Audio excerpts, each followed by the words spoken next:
Today's the first time, like, I mean, it was that bad. I don't know what caused it there. I just got. I don't think I really know.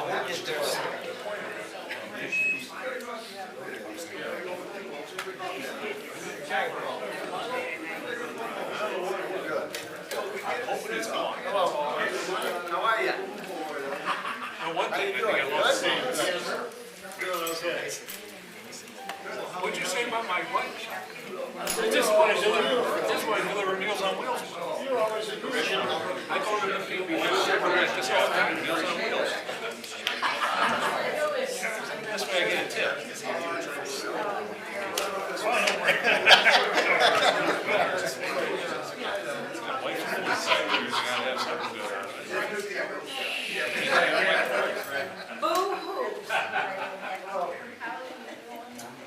Hey, I do the cook, so I gotta do something. All right, Clint, here we are again. Sure. Oh,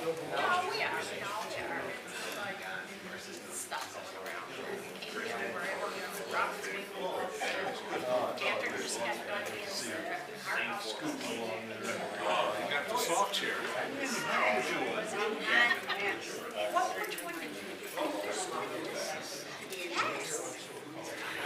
Okay.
Different let's say a lot of guys retired or left.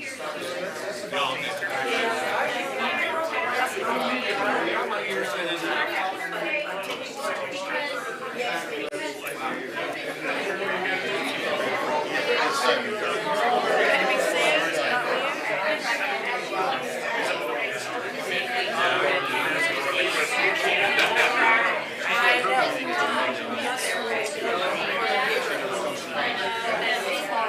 And she had her meetings long before I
I've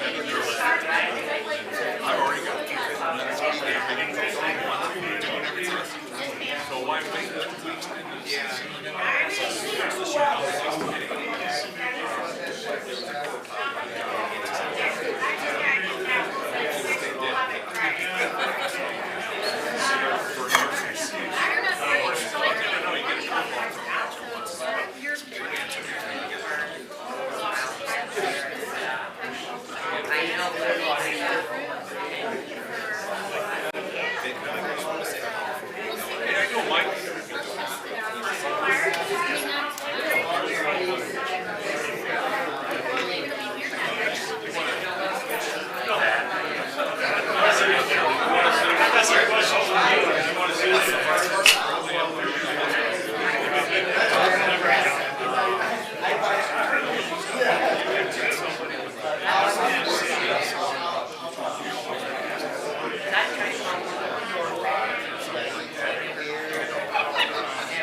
Mike, look like we got everybody in here? Yeah, I don't see anybody else yet. Okay, good. So we can, move right along. So welcome, everyone. Everyone here, everyone watching from home. a nice night to be out, nice night to be in, I should say, it's cold out there. But it's good to see everybody, neighbor, and we're here for the ward meetings for Ward 1 and 3. If you're not in 1 or 3, you're still welcome. I just have a couple things to say other than, again, thanks for being here, and we will get into a little short presentation. We'll have our two council people say a few words, and then we'll get into a slideshow with Mike, and after that we'll have question and answer, and we'll go from there. So I just want to mention one thing. We had a charter review commission past year, and in November, all the changes that they brought up were voted on, they all passed. And we thank all 11 people that were on that commission, did a good job, went through every little piece of the charter and figured out what might need to be tweaked. That charter goes back to 1932. And yes, that was before me. So there wasn't any big changes. And then after that, we had to reincorporate our rules of council. The rules of council is a compilation of the charter and ordinances that relate specifically to council. And we looked over those and made a few changes. Most of them were to align with what the charter review and what the voters approved to get them in our rules. Probably the one big change we're going to have is starting in our first meeting in September, council meetings will start at 7 o'clock instead of 8. We've heard over the years, some people have a little tough getting to 8 o'clock, or if they got kids, it's tough to get here, and then it's too late to get the kids to bed and all that kind of stuff. So we are going to change that in September, so you'll hear more about it. The other changes were nothing, most were procedure changes. So that was probably the one big thing. I just wanted to mention that. And I want to get on because this is the ward meeting night. This is for you guys to come up, ask questions. We have all our department heads here. So you can ask any questions. And so I will introduce members of council. Of course, we know Councilwoman Spinks from Ward 1 and Councilman Fluharty from Ward 3, who will be presenting tonight. And also joining us are from Ward 2, Wally Janutis, and Ward 5, Jeff Asbury. And I think that's it. And then I'll let Mike will introduce the administration when he gets up here. So with that, I would invite Sandy, if you would like to say a few words.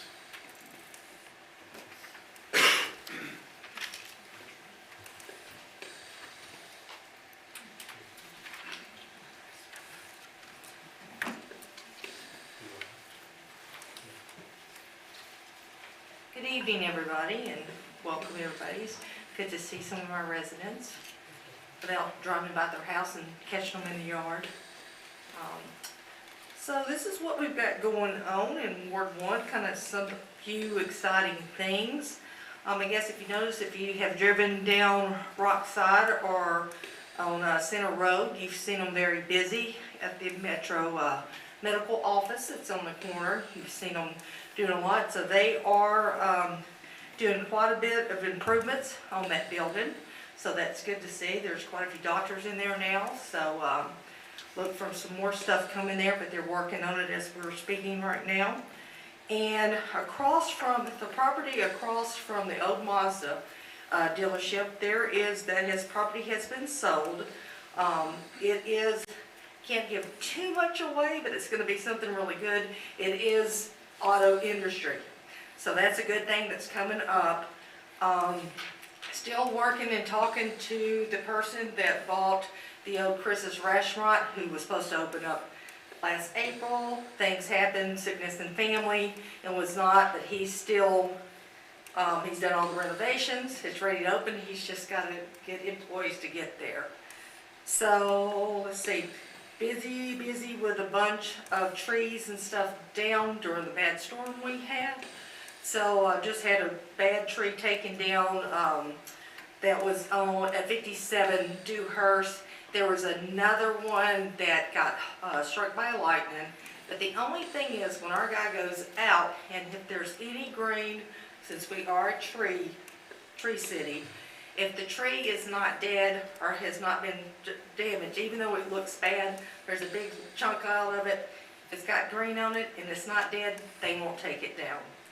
So it'll look ugly for a little bit, and hopefully later on it'll start doing good. I know that the guys are going to be out filling up some potholes. I'm out doing my ward check and noticed that there's some pretty bad ones on Tudor, Flora, Greencroft, Grand, a few other ones. The worst one seems to be in those areas.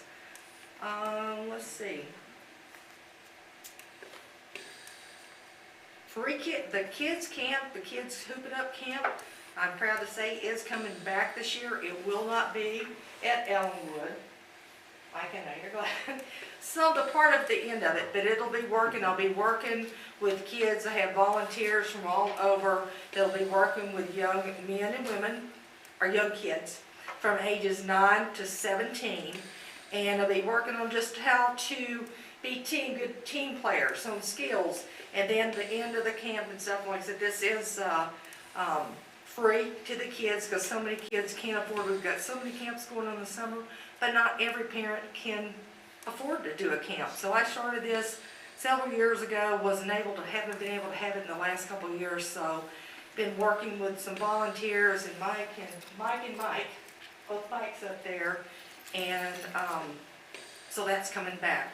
So Annie will probably be calling you for volunteering. So that's what's going on, working still. I'm also going to get the Bedford Clean backing up going this summer. So if anybody in Ward 1 would like to help me pick up trash, please see me. I'll even have a little grabber for you. So that's what's going on. Always visible. Thanks everybody in Ward 1. I'm so blessed to have the ward that I do. I love getting the calls. I love getting the thank yous. I like people calling me and letting me know because I can't be there all the time, but I really appreciate y'all. Thank y'all for letting me represent y'all. That's it.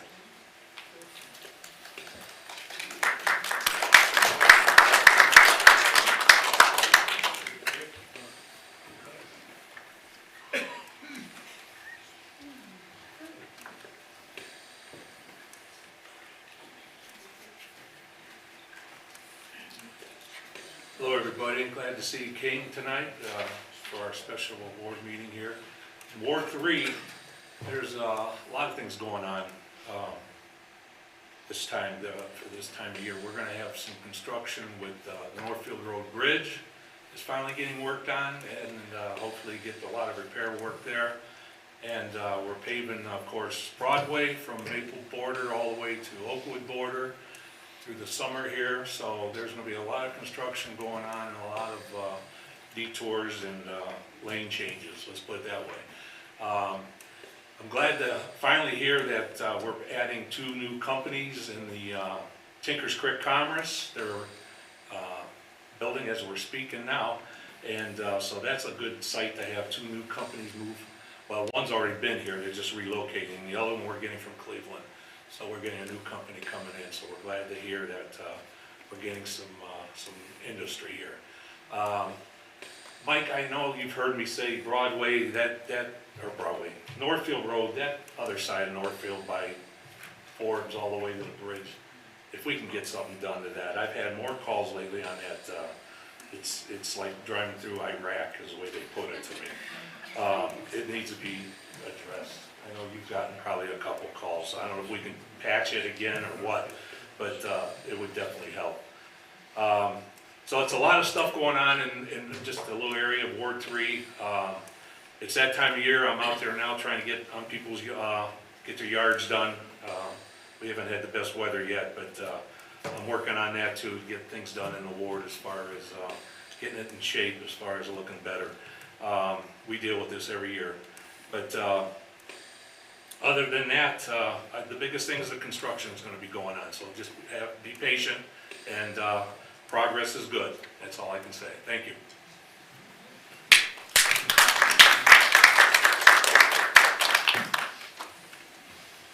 Yeah, before I call Mike up here, I'm gonna steal some of his thunder, because I'm really glad to announce that the hard work of Jennifer Kuzma from our Economic Development Office, we have gotten $200,000 grant for some land acquisition and to revitalize the old train depot and the commons, which needs a good facelift. And thank you so much, Jennifer, for doing that. That's a small part of what she does, but it's real important. And, you know, that area always looks good, you know, thanks to the guys at the service garage take care of that square, especially Billy Dark. But this will really help enhance it. Some of the bathroom facilities are going to be upgraded, so that's a good thing. And now I'd like to bring up Mike Malice, who you know is our city manager. And the one council person I didn't mention is our council clerk, Tracy Simons. She does all the work behind the scenes. She's the one who keeps us organized, and she's got 7 bosses, so. Of course, I got 13,000 bosses. Michael? Thank you, Mayor.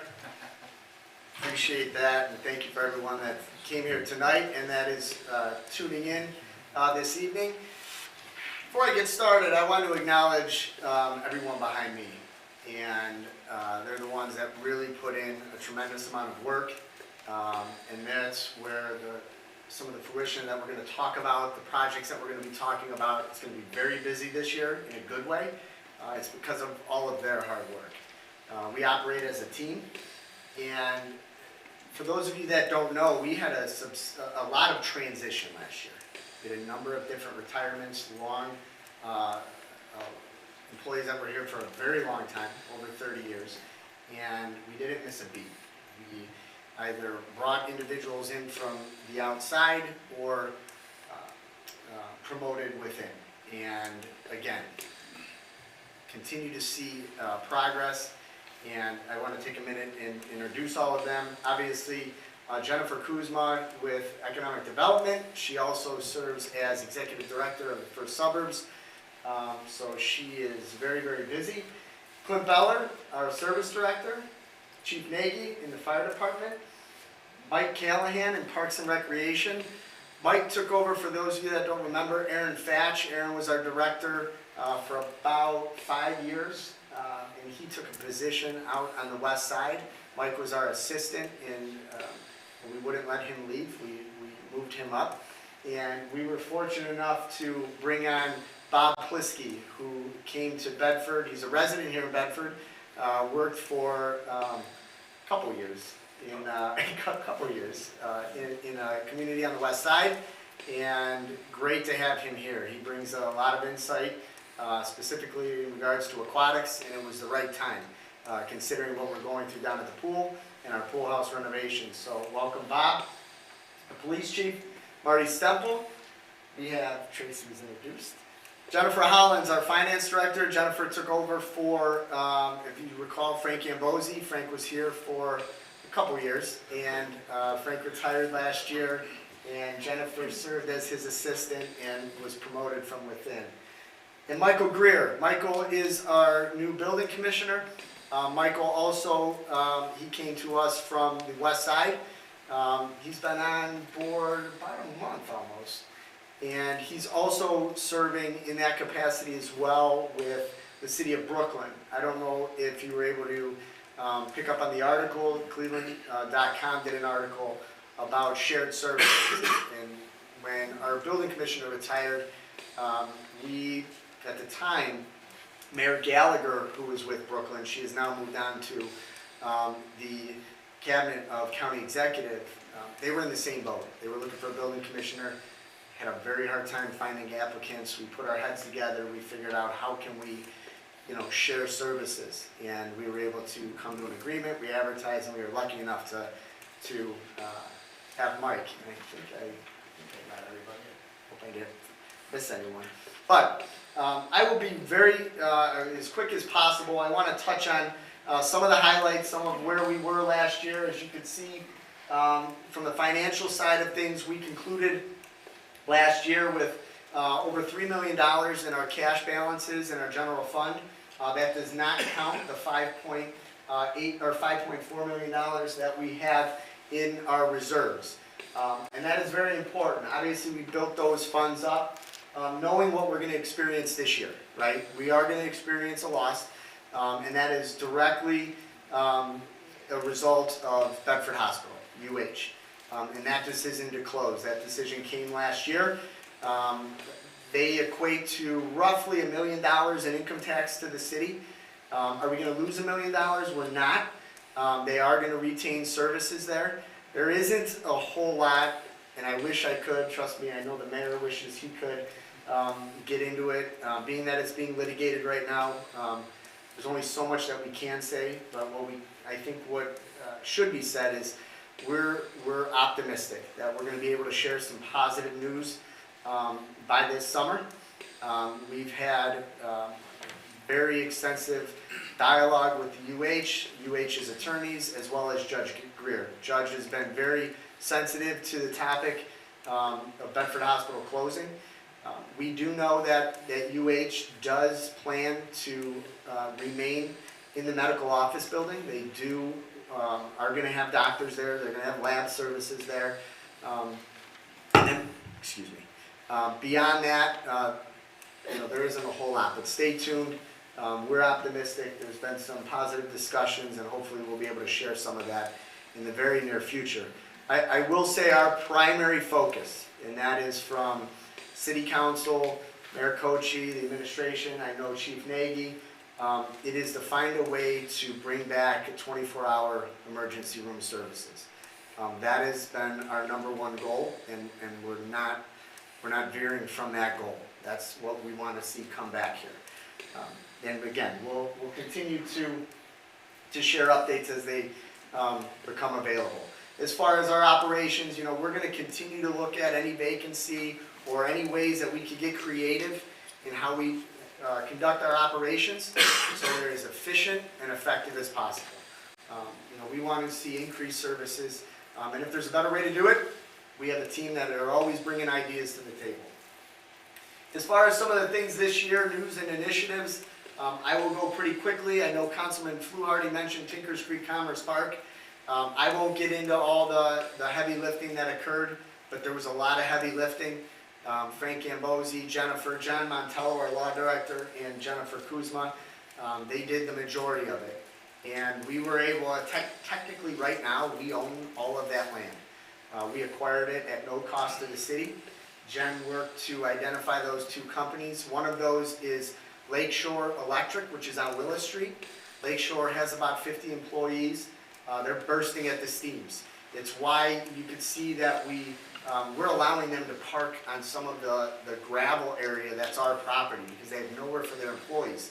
The downside of that is the second piece is they're turning away business because they don't have the space. So we wanted to make sure, one, we knew they were actively looking outside of Cuyahoga County. There's a very good chance we were going to lose them. And we were able to retain them. They're going to be building a facility that is going to be over 75,000 square feet, and we believe over the next few years they're going to double their employment numbers. So there'll be over 100 employees at that location.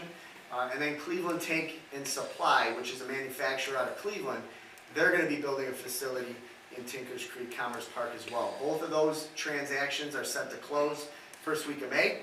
Construction will start shortly after that. And then the remaining acreage we're selling to a developer. There's a couple different parcels, smaller parcels that they'll be working to market. So we're finally seeing traction, which is a result of a lot of these individuals' hard work. So positive. When it's all said and done, we're probably looking at about 175 jobs between those 2 companies. And I also want to mention I had a chance to stop at Art of Beauty last week and sit down with those owners. They also acquired the 5 acres that's just that's adjacent to their building to the left, if you're standing looking at their building. They did do boring samples, they're exploring what their expansion is gonna look like. The exciting piece is that from COVID until now, they have found creative ways to start doing business in over 16 different countries worldwide. So they're not just a United States company, they're shipping things all over the world.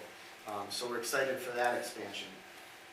The fire department, we were able to get a grant to hire 2 new firemen, EMS staff. That brings each of our shifts to 9.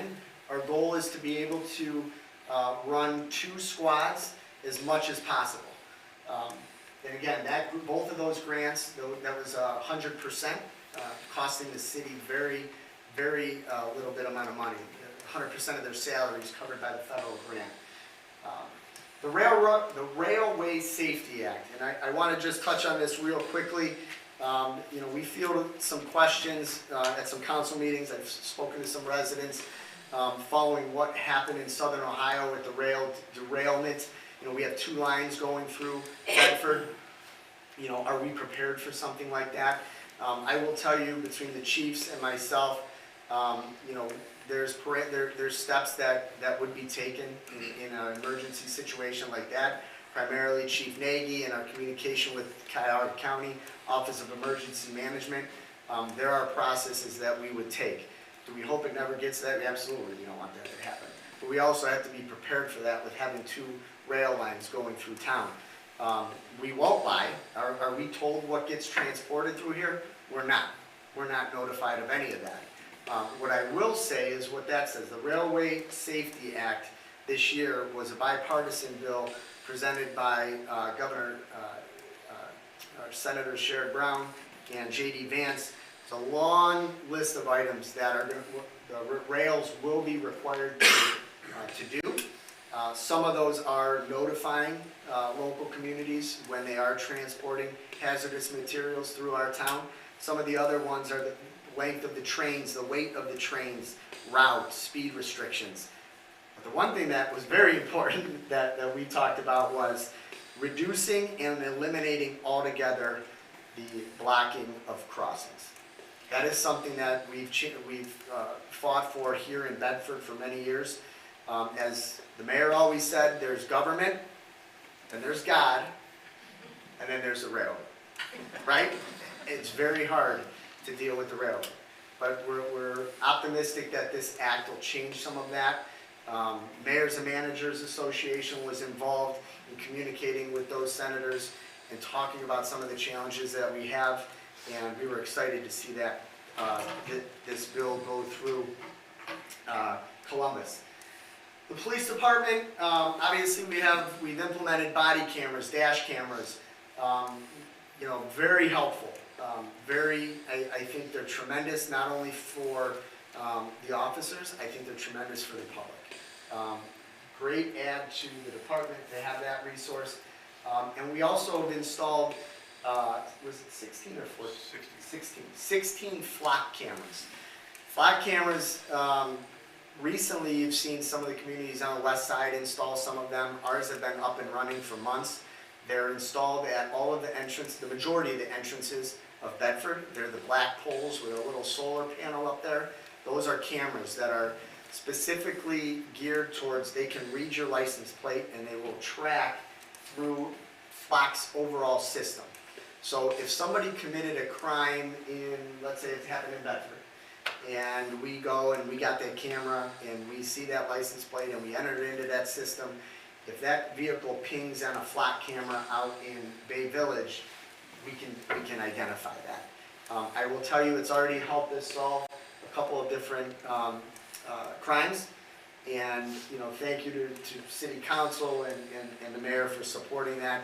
We presented that to them earlier this year, and we budgeted for it. It was about $40,000, and those are installed. I do want to add, we're not sitting watching these cameras. We're not following you through town. They're specifically used if there is a crime. We can go to those cameras and identify a vehicle and a license plate to start our investigation. So, Parks and Recreation, touch on, if you haven't been down to Ellenwood, if you haven't gone through Ellenwood, go through Ellenwood. It is not the Ellenwood of what it looked like 10 years ago. It has completely changed. Kudos to Mike and Bob and the entire staff. I would have to say, I think 95% of all the improvements in that facility were done by our staff members, in-house. Tremendous, you know, from the gym to the rooms that we're renting, the rooms where we're having classes and programs. It's night and day. Speaking of programs, if you haven't, there's some of these booklets up there, some of our winter and spring programs that are taking place. They're doing a tremendous job. They've been awarded grants through Cuyahoga County for the expansion of our senior program. We've received grants through the Cuyahoga County Department of Developmental Disabilities. We had an event there a couple weekends ago that was, you know, well attended, and it was just, it was great. And we're truly trying to meet the needs of the entire community, not just the youths in sports, not just our senior and senior. We're really trying to spread that out. And there's a lot of good things. So if you haven't had a chance, visit our website, take a look at these program booklets. There'll be more coming out with that. But kudos to Mike and his staff. Some of the infrastructure improvements, Councilman Flew already mentioned, and as you can see some of the dates on the end of those, it's going to be very busy. It's going to be a little bit of a mess, but they're necessary improvements that have been years in the making. You see Union Street. We did get Union Street redone a couple years ago. We made improvements to the water line. Clint had conversations with Cuyahoga County. They're going to be back out this year, and they're going to be applying what they call a rejuvenator on that road, and it just extends the life of that. So they'll be back out at zero cost to Bedford. We talk about the bridge replacement. I have 2024 on here. I don't think it's going to happen. I will be very honest. We are not seeing eye to eye with county and the contractor on that project. That's going to be a large inconvenience. I'm not going to lie. So I think it starts in 24. No, it'll probably be 25. When that happens, the union's going to be closed, and it may be closed for upwards to a year, is what we're being told. The challenge is all the utilities run through that bridge right now, and they do not want to build it that way. They want the utilities separate, and we're having a little bit of a difference of opinion on where some of those utilities should go. It hasn't been finalized. We do know they're not going to keep that beautiful stoned archway. We are fighting for the decorative stamp along the top. I believe we'll have that, and decorative rail along the top, but that is going to move forward. It's going to be a challenge when it does. We don't have a date on that yet. And we will share that information. This project will be zero cost to the city. We will not be paying for that. As far as Broadway Avenue, that is taking place. We anticipate that occurring sometime in May. We have not had a pre-construction meeting for that yet. Where they start, we don't know. We do know that they want that completed this year. That project is going to be well over $3 million. The city has contributed $1.3 million, full resurfacing, some full depth repairs. All of the handicap ramps will be, at the sidewalks will be replaced. A much needed improvement. One of the reasons why we tackled the water line improvements throughout downtown last year was knowing that this was taking place. We wanted to make sure that our utilities underground were finished before they came through. Northfield Road Bridge, as Councilman mentioned, that I believe is going to start in late June. That's going to go through at least a year. It'll probably go through next summer. The majority of their work will be underneath. We will be providing them access through the cemetery, through an access road. That is being paid for 100% by ODOT. Fencing will be replaced, sidewalks, all of that up top as well. Our water line replacements, we are already started on Harriman this year, replacing an old water line from the 30s. We're going to be replacing a water line on Ennis, and then we're going to be going out to bid to replace the water line on Lincoln. I know that's not these two wards specifically, but I want to make it mention because there's going to be a lot of detours and a lot of construction to get around. But again, necessary improvements. Again, and I want to mention thanking City Council for supporting our storm and sanitary sewer program. We started this a few years back where we're budgeting about $10,000 annually to maintenance, where we contract out with Cuyahoga County, where they have the equipment to get in some of these larger lines, televise and identify the issues, where we can then go in and make repairs. Instead of playing catch-up, we're trying to be proactive with some of the sewer items. Some of the grant awards that we received over the last 12 months, we received a $50,000 grant from the county for tree planting. We planted over 100 trees. We did crack sealing to Solon Road. We received, Jen worked very closely with Mike and Bob on a $200,000 grant that is funding the pool house renovation. That pool house was built in the 60s, for those that remember, and has not been touched. It's touched now, and it's going to be it was a much needed improvement. So well done on that. A $700,000 grant we received for the Bedford Commons expansion. You'll see some photos of that. Some of you may have already seen that. Later this year, we are going to nearly double the size of the Commons and add some additional features down there. That is one of the highlights to this city. You know, we've talked about it 10 years ago. What are some of our greatest assets? And they're downtown, they're the Commons, and they're the Metro Parks. And how do we expand that? Jen was able to secure almost $750,000 last year to make that happen. And then we also, as the mayor mentioned, that $200,000 grant, county council is voting on that tomorrow. We anticipate, unless I totally jinxed us, but we anticipate them passing that tomorrow. And those improvements will be to renovate the train depot, replace that roof, the gazebo, the sound system, and completely renovate the public restrooms on the Commons as well. So all of that being done with, you can see, well over $1 million, almost 1.3 million in the last 12 months. In our neighborhoods, we've really strengthened our relationship with the Cuyahoga County Land Bank. They have been huge. They've helped us identify some of the blighted homes. They've helped us work through tax foreclosures on those, and they've helped us demolish those. When that happens, they're also helping us explore redevelopment ideas. You know, do we just leave it green space? Is there a parcel that developers want to build?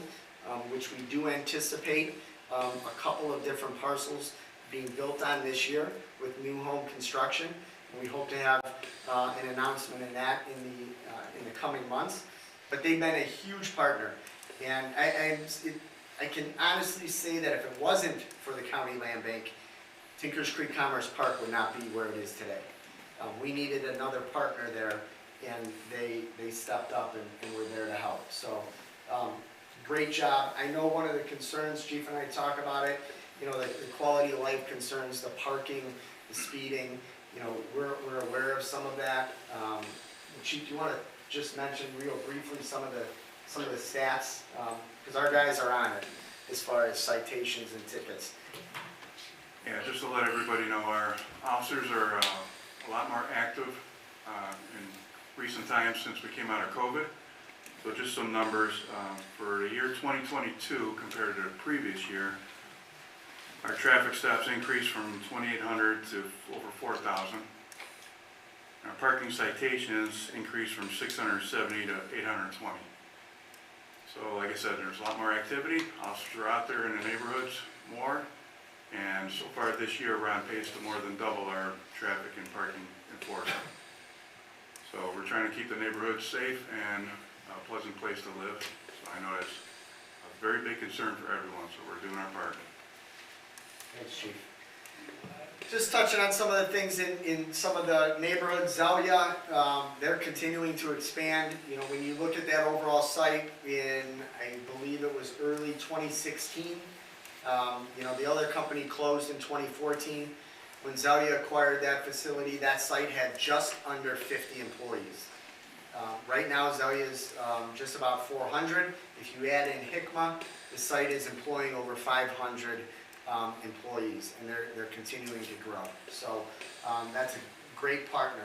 Some of the investments we've seen, the former Mr. G's, that individual, he's renovated, he brought his insurance brokerage firm here. They put over $700,000 into that business, professional office space. We talk about the land bank, if you recall, right next to that, there was the old animal vet clinic, dilapidated building. Land bank acquired that, demolished it. The city did work with them, and now they're exploring how they're going to expand because their business is growing. And Jen played a key part in finding that, so thank you. Circon Environmental, that's a new name to town. Mike is actually working with them alongside our assistant fire chief. They have taken over the former Huckel Chemical over on Crick Road, over the bridge there. They're making some necessary improvements to their facility, and again, they'll be bringing over 50 employees once they are up and running. At 277 Northfield Avenue, that is the little strip, John's Deli, for those across from Benvenue. Showing your age. Zelia, sorry, across from Zelia. The property owner did come to Planning Commission last week. Planning Commission recommended approval of an expansion of that strip, 4 units. 2 of those units, he has stated that they will, it will be Nathan's Famous Hot Dogs, and then he'll be leasing the other 2 spaces. That still has to go through formal council approval, and then obviously go through building department. But there are plans to expand, and that is the vacant, I think there used to be a house on that parcel, and the house was torn down years ago, and it's just remained grass. So they're looking for construction there. Talk about the Auto Mile just real quickly, and just I think philanthropy in general. They've been tremendous partners. They've donated, obviously everyone knows about the canine. They've also donated $50,000 to the city for security upgrades throughout the historic district, which will be cameras similar to the cameras that are along the Auto Mile that are directly fed into our police cruisers.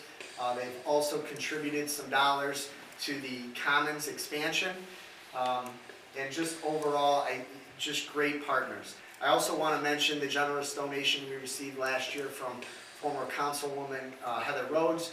That donation went to, Clint is working to add holiday displays. We've added some security at Ellenwood, and both police and fire are using it for safety equipment for our officers and our EMS staff. So again, great community partners. I think looking ahead, you see the Tickers Creek Commerce Park. We have 2 companies building. We want to fill the rest of those couple parcels up. Lakeshore, I talked about that already. Our CDBG and CDSG awards, $400,000 over the last 12 months. Our municipal pool, partnerships with the land bank. One item, actually 2 items here real quickly. The NOACA Award. So these are some slides, the renderings that we've had up here for probably 7 years. And we've talked about it when we acquired the viaduct, or the former Taylor Share property. We were able to secure a planning grant through NOACA about a little over a year and a half ago. And that planning grant is to go through the process of extending this pedestrian trail from the Commons to Viaduct Park with a bridge over the viaduct connecting to Egbert Road. And we want to make sure and figure out a way to connect downtown to the metro parks. And the grant, it's important because one of 2 reasons. You can't go to NOACA for construction dollars. The first thing you have to do is go through their planning process. We've applied for this grant once, we were unsuccessful. Our recent grant application was approved, so it's huge. We're going to go through that this year. NOACA is going to be kind of leading the, steering the ship on this. They're going to be awarding, actually I think they are already awarded. They awarded a consultant that's going to get engaged with you, all of us, and there's gonna be some public meetings about this, and they're gonna lay out this plan to do that. Once that's completed, it opens the door, we are now eligible to go after the construction dollars. And this is probably a project that's gonna be about $2 million, easy. But the first hurdle is over, we're past that. So look for those public announcements, attend those meetings, give your input. They're gonna wanna hear from the public and not just us. So look for that, which will be taking place, which will be taking place later this year. The other thing, we are very close to, unable to announce it tonight, but City Council and Jen and Mike and our whole administration have had some good debates and good discussions on the property that we own adjacent to Viaduct Park, the 6 acres. And, you know, we've been in active negotiations with another party on the future of that site. The one thing I think that we want the public to know is we have looked at that as, it's along the water, it's beautiful back there. It shouldn't necessarily be 12 houses. We could have sold it to someone that'll build 12 houses 7 years ago. We want to figure out some type of a development and improvement that's going to benefit everybody, the community. And I think we're very close to being able to announce something. So pay attention the next couple months.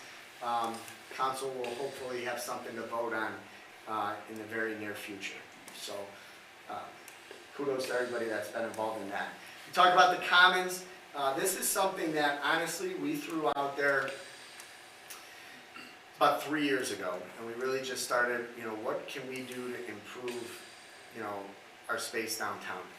You know we want to go after that trail grant and the viaduct, but what can we do downtown? And, you know, we started brainstorming about expanding the commons. With everything that takes place down there, you know, by the way, the schedule of events published, copies are over there, grab it before you leave. So we started throwing this idea out there, and you can't really go after money or do anything unless you really think, what are you gonna do? And, you know, we came up with this is behind the train depot.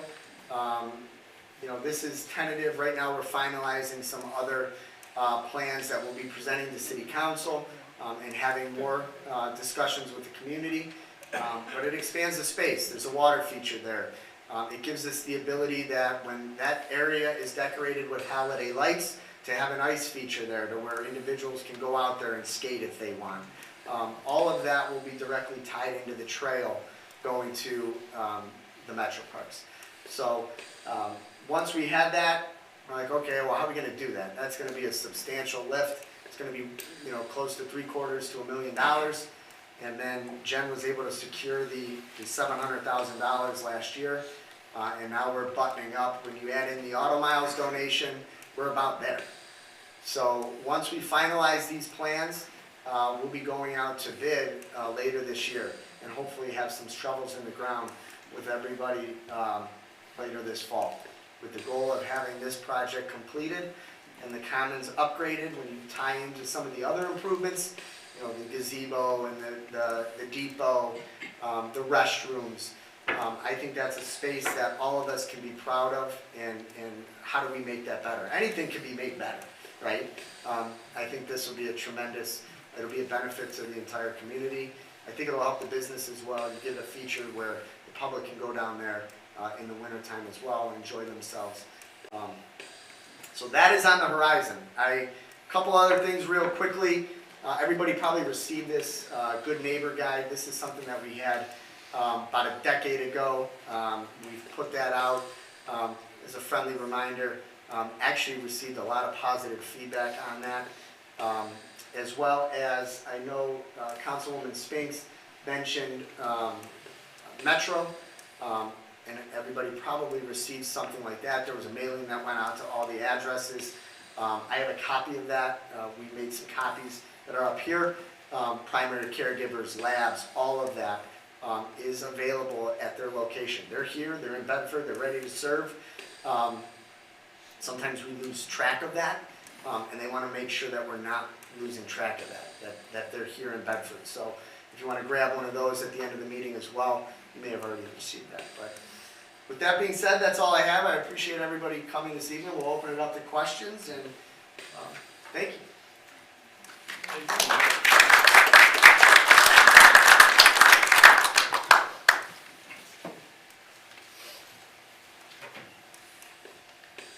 I just, one introduction I missed, I just wanted to welcome Nick Papa. He's with our court, been there for a long time, a good friend of ours, and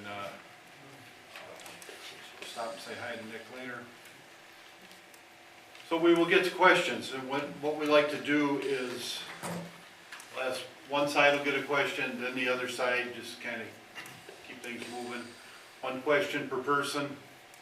And once everybody's had all their questions, we'll open it up for more questions if somebody has more than one.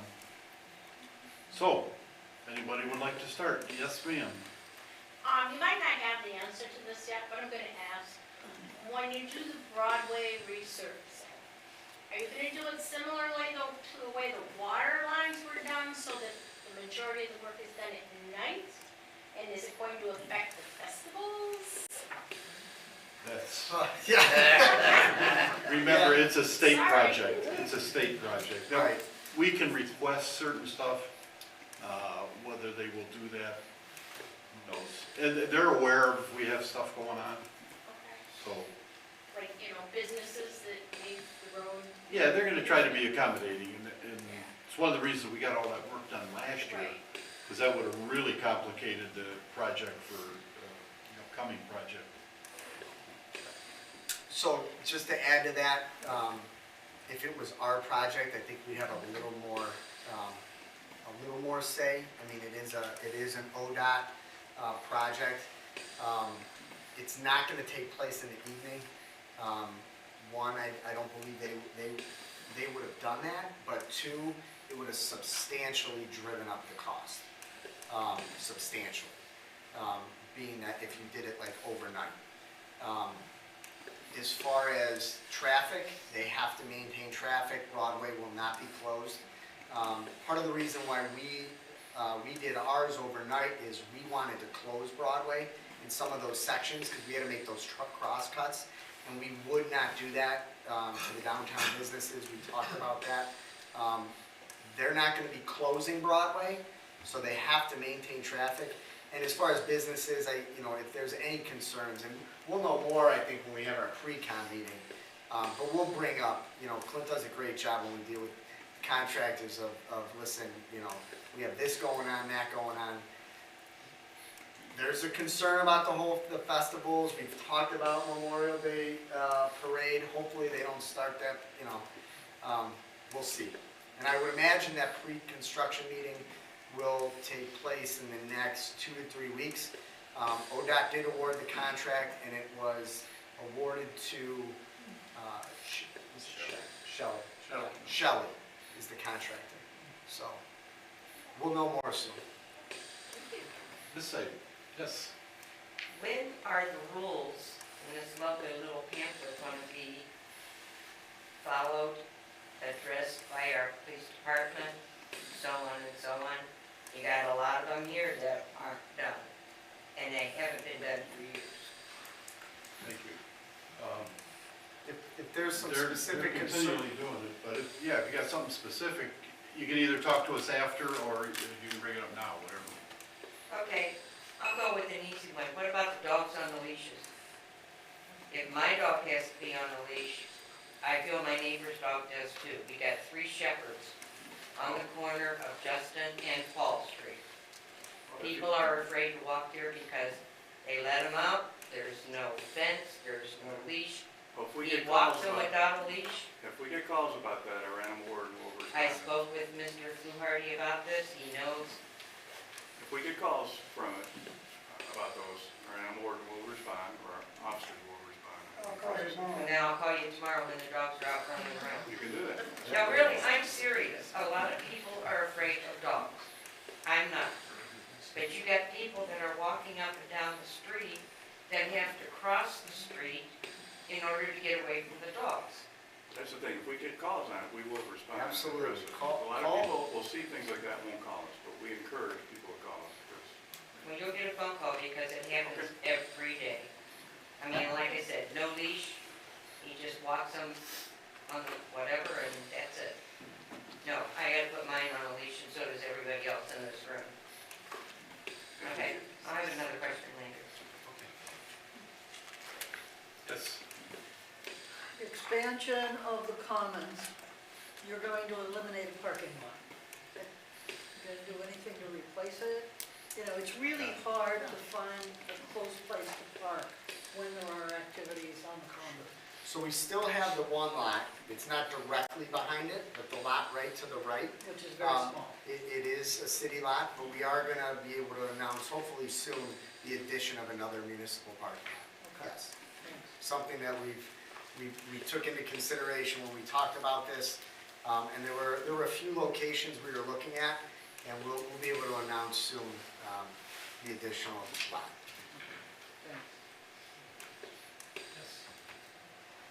Thanks. A short pet peeve. I've been calling for 2 years about vehicles in yards, no tags, no number, flat tires on them, and shit getting done with them, and parking lot frontage. But I've been a resident of this city since 1954. And can't get nothing done, none of us can get nothing done about this. Yeah, I don't wanna hear no smoke. no, It they're not. could be done. Yeah, they are doing it. They are. You got numbers on increased parking, I don't know the exact numbers. 2 years, On 2 Fall- years. On Give Fall me the Street. addresses that you're questioning and we'll. I'll talk to you after the meeting. Okay. I'll give you a whole bunch of addresses. Okay. We can, in a couple of things, we can issue citations, and it doesn't mean that an individual is not cited, sir, but. Ain't what we- nobody been what we around. can't- Nobody's been around. What we can't do is we can't tow a vehicle on private property. That we can't do, that's against the law. So all okay. Yes. I want to know when you guys are gonna take all the dead trees and everything down at Greencroft Park that are just laying down since our last couple storms. There's quite a few of them. There's a lot, yeah. That's the one I'm trying to- And, My tree was one of them that got blown down a couple Saturdays ago, so. yeah, for our arborist, you know, we got one arborist. And, They're dead. oh, yeah, Are you talking totally down? They're down on the We'll have ground. our March foreman take a look, and if it's beyond his scope, we'll have some conversations with the city manager. We'll assess it tomorrow. Thank you. Any news about the Walmart and that shopping area where Target and everything used to be years ago? yeah. You want me to just touch on some of Yeah, go ahead. Yeah, so on the one side of the street, so the former Walmart is occupied. There's a distribution company that is in there, and they work to distribute fiber optic, they ship it all over the Midwest, so they're occupying that space. The former YMCA was acquired by APEC Engineering, so we actually worked the city acquired that building at no cost. We worked and sold it to APEC Engineering for roughly the appraised value. It was about I think it was somewhere around $150,000 is what the sale was. So we sold that. They are currently on Willis Street. They're making substantial renovations to that facility. So that will be an engineering firm, and it'll probably employ somewhere around, I think it was north of 25 people initially. The strip center is, there's, I think that's almost full. The strip center in the back, which is owned by a doctor, he's done a really good job. I have to give him credit because he slowly brought, he brought the BMV in, he brought Napa. There is a company across the street at the old NTV. I can't announce who it is. They're going through their due diligence. I believe that'll be filled. And then obviously Mazda. The challenge across the street is we're dealing with a whole other list of owners. So we're working towards that. I do know that the gentleman that owned the majority of the property, he was limited to what he could do on, not the Tops building, but the strip. because the strip where it ends, where Target was connected, actually overlapped the other parcel. And we had two owners that were in a dispute. With that being said, the gentleman that owns all that finally purchased. So now he owns it all. So we're hopeful that it can then spur some things taking place. Planning Commission did approve or recommend approval at the last meeting, an application from Buckeye Relief. Buckeye Relief was awarded they are one of the primary medical marijuana cultivators in Northeast Ohio. They're out of Eastlake. They own, and then they also operate dispensaries in Columbus area, I think New Albany, they're in Cleveland Heights, and I think they have two other locations. They had applied for a Bedford location in 2017 in the state. They weren't awarded that license. They were awarded all the other ones. They had resubmitted their second one for a Bedford, and one of them is in where the old Quiznos was on that far side.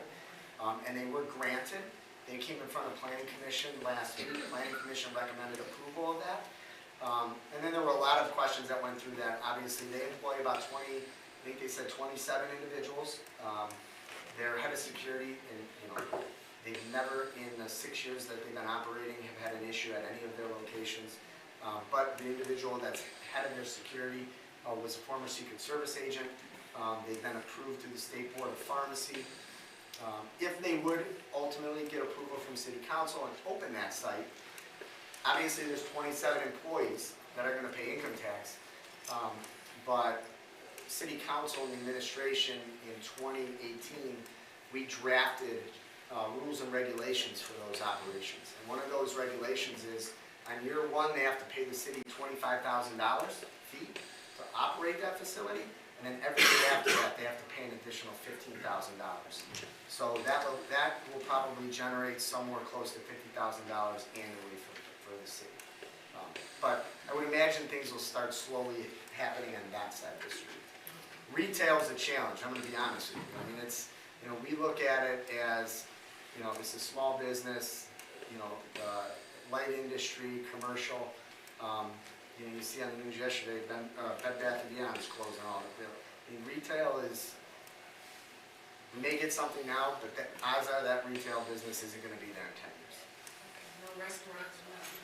There's a couple that we've talked to pre-COVID, but after that, they've kind of pumped the brakes on their expansions. We did have one out at the former Moonglow site at the corner of Union there, where we tore down the old bar, and there was interest there.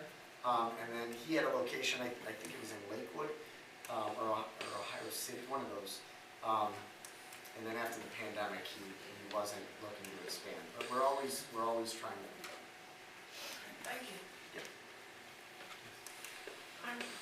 During the construction down Broadway, is there any chance to detour the big trucks from coming down Broadway to stay on 271 to Rockside as a detour, at least just while we're at least resurfacing? Yeah, we can request that, I believe, Mike, Yeah, we could probably bring that up at the pre-construction meeting.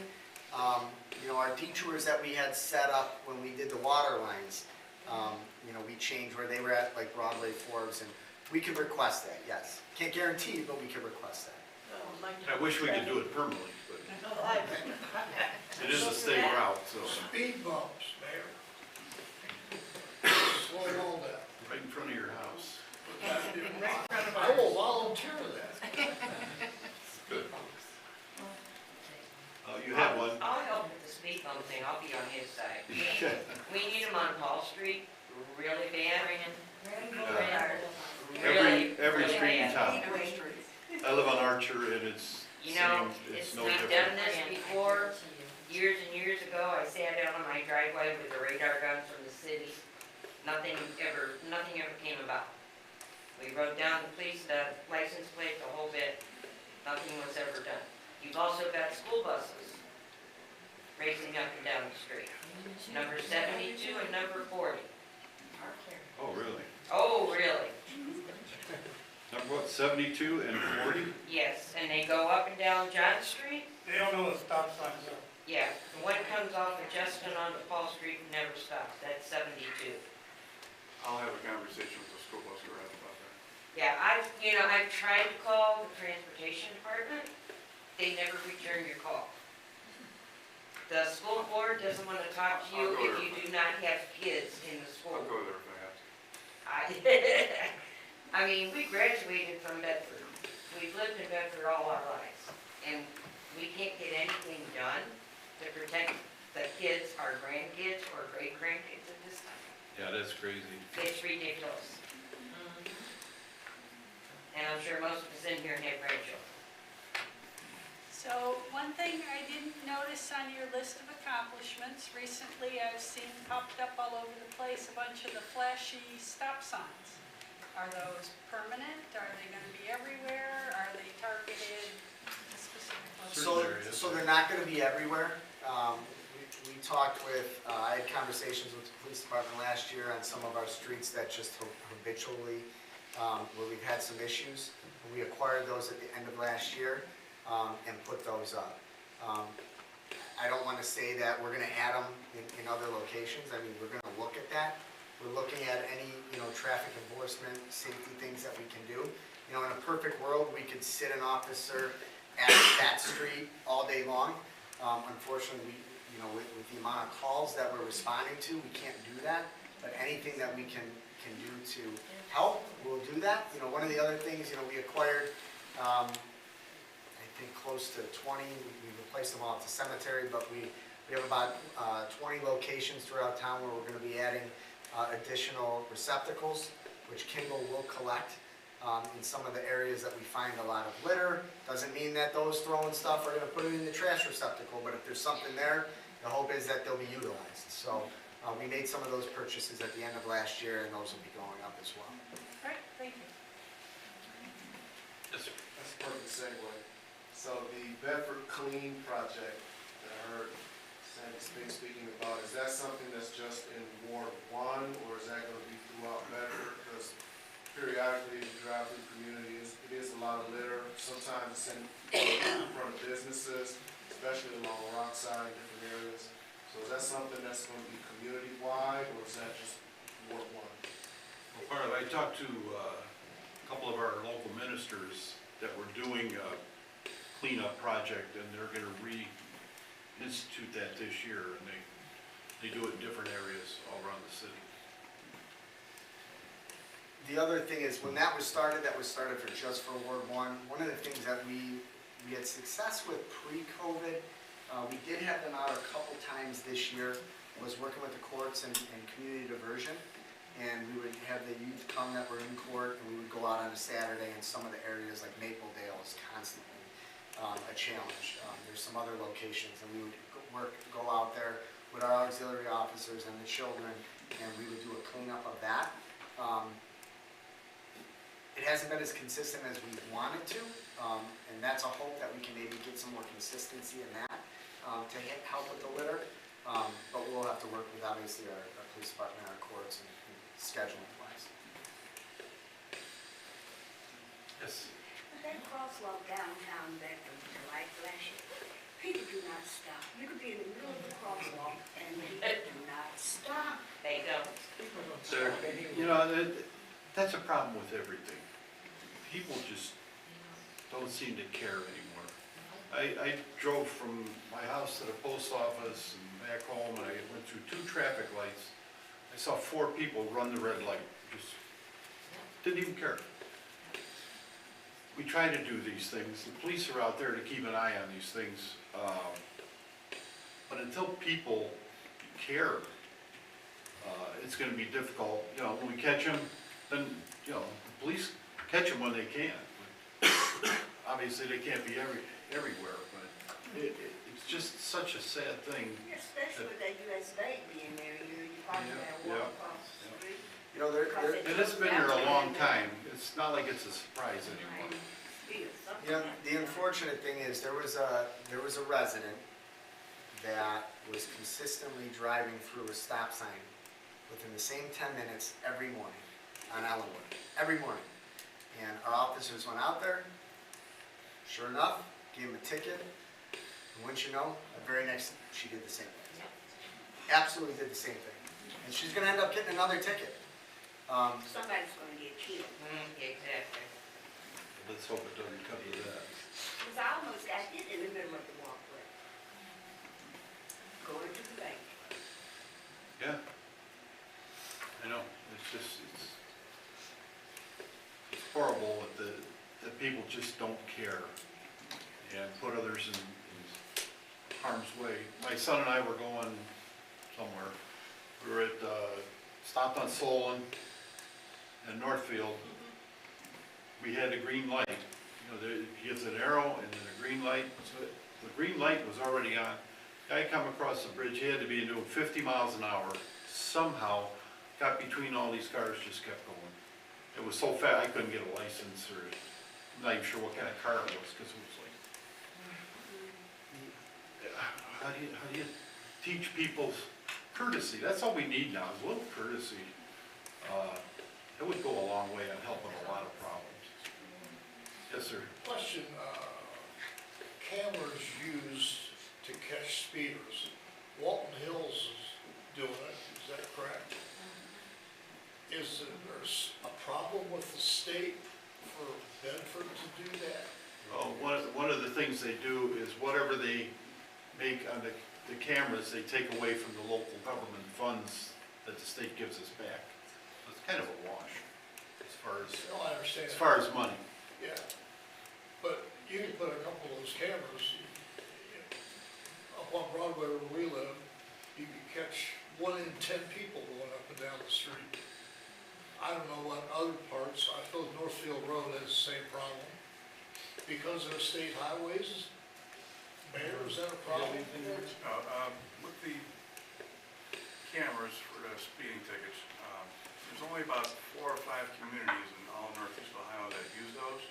There's a reason there's only 4 or 5. Because it does cost the city substantial money, or they lose substantial money for funding, because they have to pay fees for those.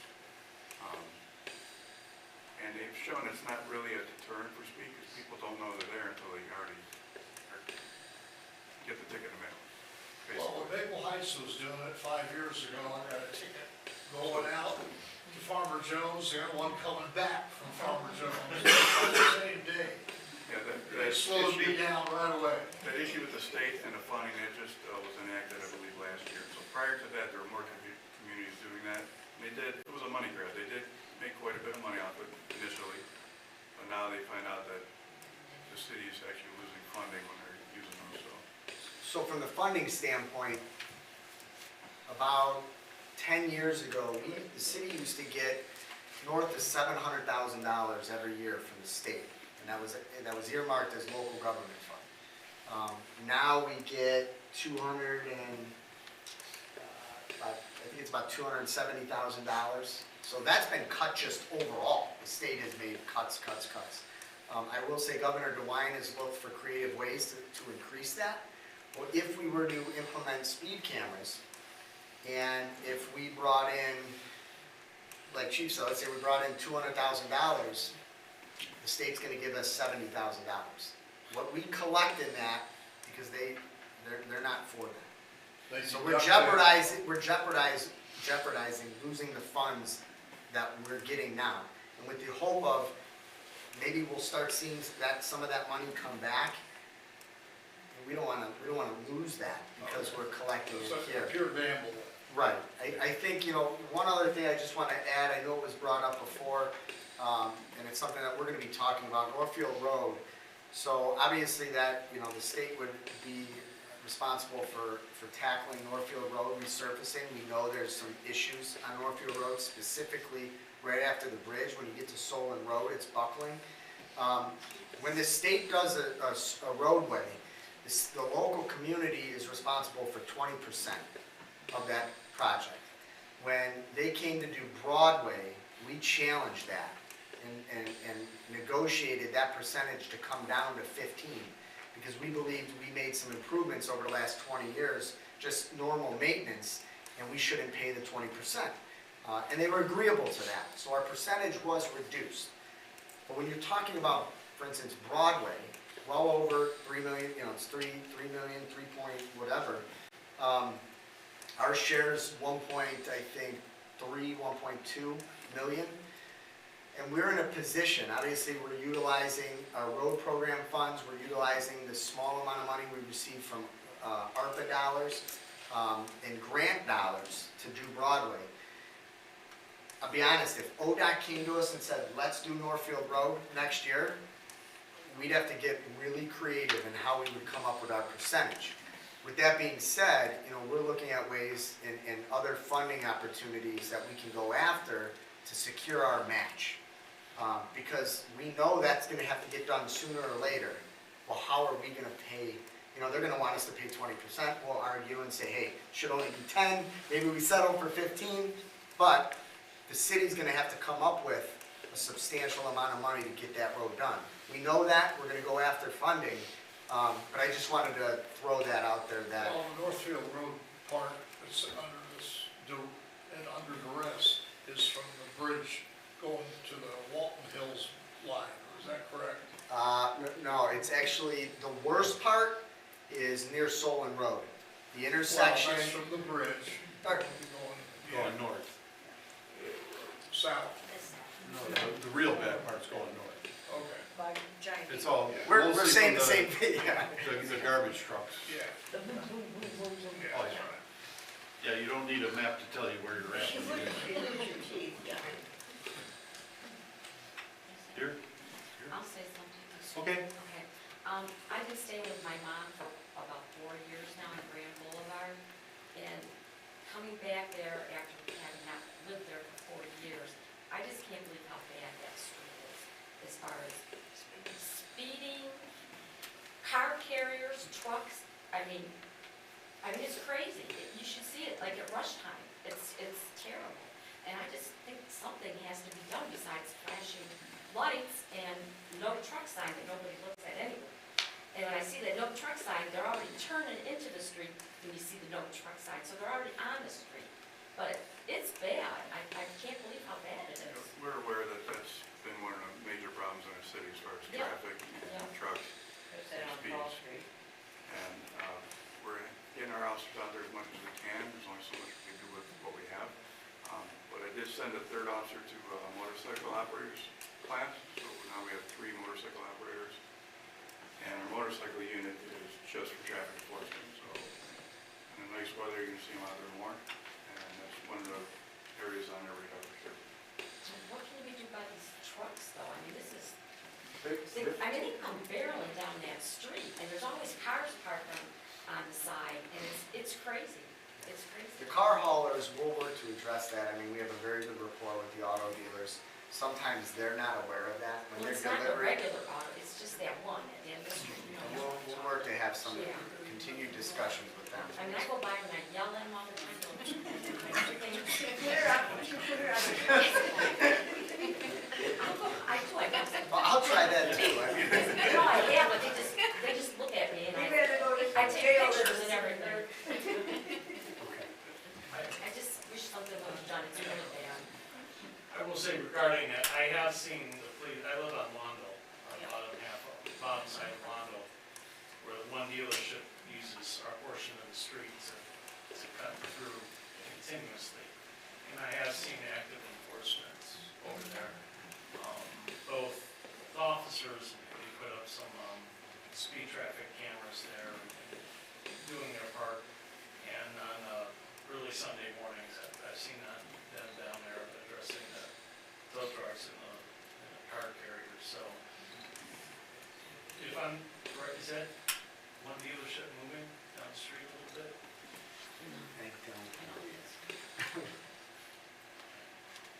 There's something to deal with, but, when I've come to the city before, they've been very helpful in addressing that dealership.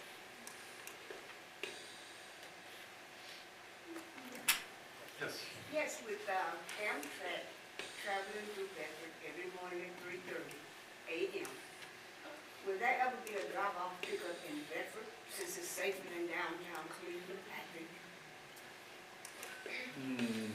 Probably not. Would be nice. We went through Amtrak Kansas City for a meeting, and it was great on the train, but except for getting up 4 in the morning, we were taking off 4 in the morning. Yeah, they're right here. Downtown Bedford is much safer, you just go. Years and years ago, there was talk about maybe putting a little depot here. Yeah. I don't think it went anywhere. We're talking about It's it like he now. mentioned, here's the railroads. Yeah, I'm not kidding, they think they're way above everything. Terrible people to deal with. That's why I believe the tracks should be replaced. Some of those tracks my dad laid, and he died September 12, 1987. That's why there's so many accidents. Yeah, well, it was a little shaky, some of the places we went through on the train, The tracks are old.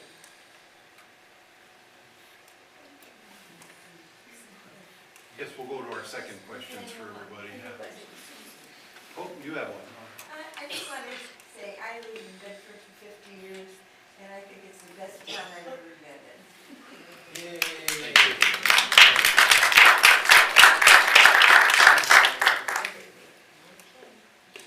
I've been here years. Yes. Want to encourage you to support Mike Callahan's move to try to organize the different nonprofits in Bedford to speak to each other, to share resources, share information.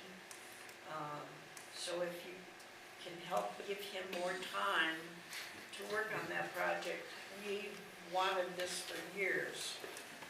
And Yeah. it can make a big difference in the That's a good thing. effectiveness. As much time as he can afford to put into it, he will do that, and we'll encourage him to do that. We have a great team down, and I look forward to bringing folks to the table. I know, we will move on that soon. I appreciate your, desire to join those other entities that serve, similarly, so we can share our best practices and not duplicate resources, and just ensure that collectively we're best serving the community and those who are in need. Speaking of nonprofits, two things. Both nonprofits, 501c3s. I think one, we have a number of them in town, as you know. And anybody that is interested in volunteering or getting involved, if it's Meals on Wheels, if it's the Rotary Club, if it's Historical Society, there's plenty of opportunities. The Lions Club, plenty of opportunities. Sorry if I missed any others. The BDA, get involved. We need volunteers. But the other thing I just want to add, and we're aware of it, and Jen's, I know she's put some time into looking at some opportunities. When there was all this money that was made available to, if it was businesses, small businesses, which was a great thing, when some of those rules were set in place, it excluded nonprofits and 501c3s. We have those in town. We have some businesses in town that they're exempt. They can't apply for any of these grants, and it's frustrating. We're looking for ways, I know Jen's looked for ways, Mike's looked for ways to help some of these businesses and organizations, but it was a challenge. There may be an opportunity for the city to go after some funding. If we do, we may, and again, I'm way ahead of myself here, but if we can secure some dollars that we can turn around and maybe create a program to help either small businesses, 501c3s or others, we're going to try to do that. We're really trying to, as you could see, all the money that all of them worked to secure in 12 months. I mean, I think, and I didn't even name all the grants. I mean, there's small grants. There's grants that that we're doing our shred day, which is $2 grand here, $4 grand here. I only named the top ones. I mean, we brought in well over $1.5 million, and we'll look at anything. So if we can find one and go after one, and there's some that we're looking at now to see, what it entails. How can we maybe turn that money around and give it back to the community? We're going to try to do that. So just stay tuned for that. And I think more importantly, if anybody can volunteer or is interested in volunteer, there's plenty of opportunities to do great stuff with great organizations. Like we said, the calendar of events is out. Shred Day's in 2 weeks. We're getting ready for the Memorial Day Parade. I know Clint's going to be going crazy getting the square ready. There's a lot of good things, I think, downtown. And then obviously, ignore the barrels and the bumpy drive, but after this year, it'll really, really look nice. I have a question. You know the building next to the, is it the VFW across from the building? Yeah. Used to be the donut shop or whatever? That donut shop, Yeah, what's going on with that? that's been vacant for 30, 40, 50 years. The woman that owned it thought she was gonna make a fortune on selling it to that company that I won't name anymore, the previous thing. And her family's been after her, sell it, no, because she's gonna make a fortune off of it. I've sent people, other people have sent people that tried to talk to her, won't even talk.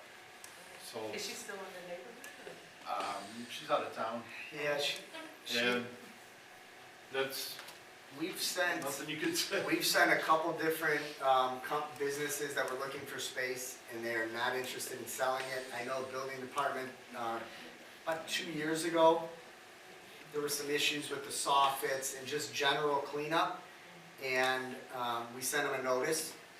And actually, I stopped there, it was a Saturday, and there were like teenagers, a couple of adults there, and I stopped. I thought it was just neighborhood individuals cleaning it up, and it was her kids and her grandkids. And her son said, Mom's not interested in selling property. So I don't know. Yeah, we can't force, we can force them, you know, take care of it if it had broken windows, stuff like that, but we can't tell them they gotta sell it. It's frustrating sometimes. I had a neighbor wanted to do a sandwich shop in there, it would've been great. I wanted to do something in there myself. And, nope, won't even take a conversation about it. Well, what about the boil or the seafood corner? Yeah, they just didn't make it for whatever reason, kind of a tough business, and, So is that available or? it's available. It and- is, it's listed. In Yeah. fact, the broker, we've sent 3 different companies to the owner, and I will say that I do think there's some litigation going on between the owner of the business and the owner of the property. I don't know if that plays into it. We're still sending interested businesses, but that may play into it, I think, unfortunately.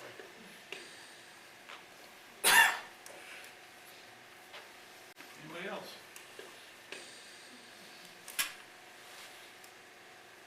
Well, that's good. We'll be here. Anybody wants to come up after and talk if you don't want to say something in public. But again, thank you for being here. And we do listen to these things. And we'll get them checked out. The chief will be on them. And things don't always happen as quickly as we'd like.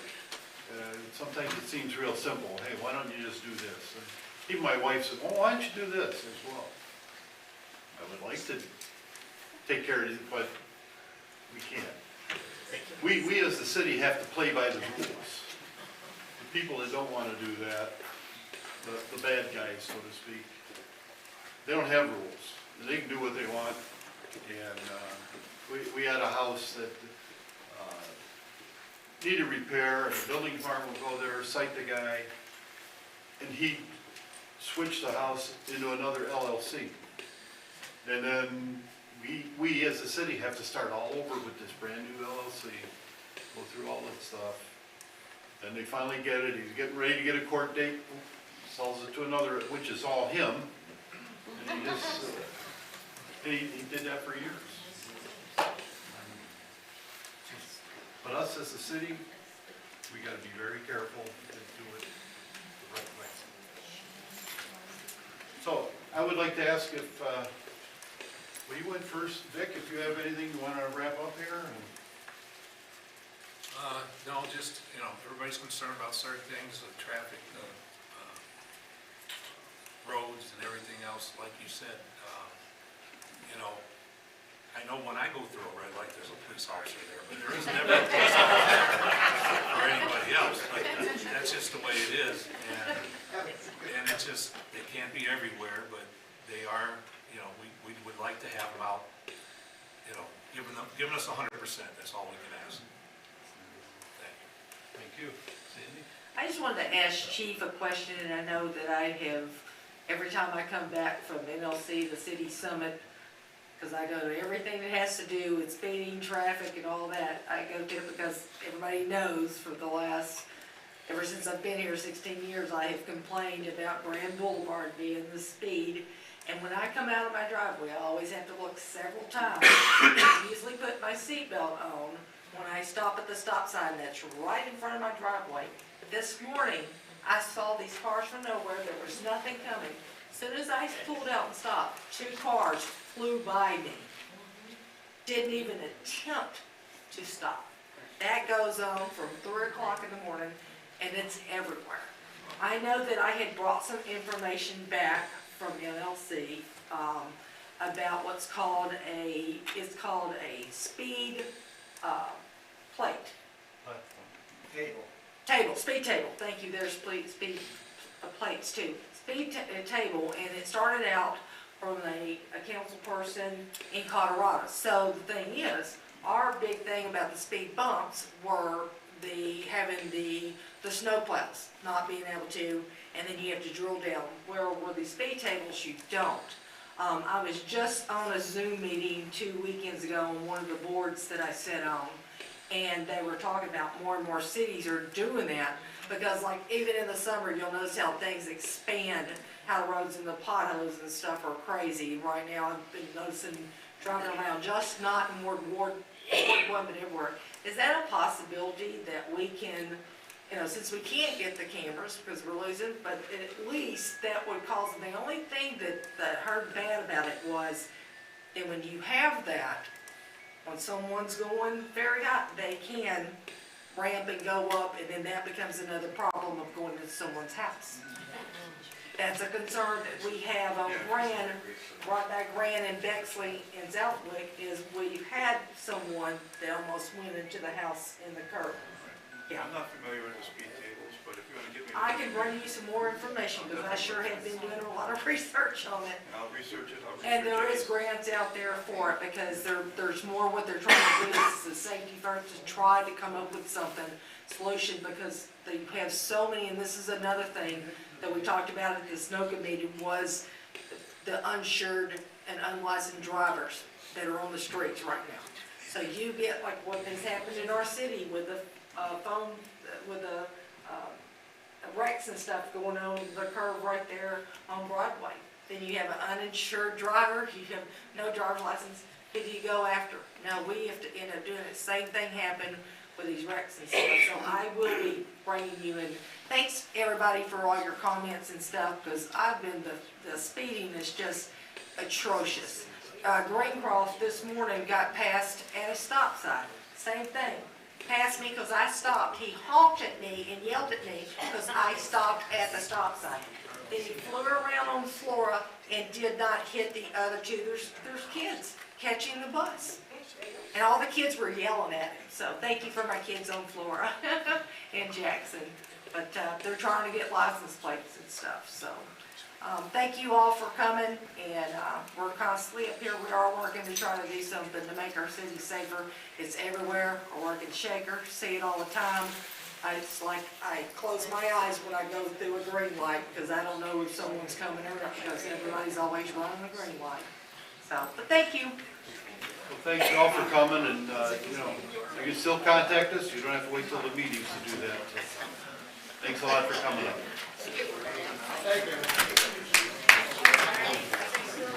Okay.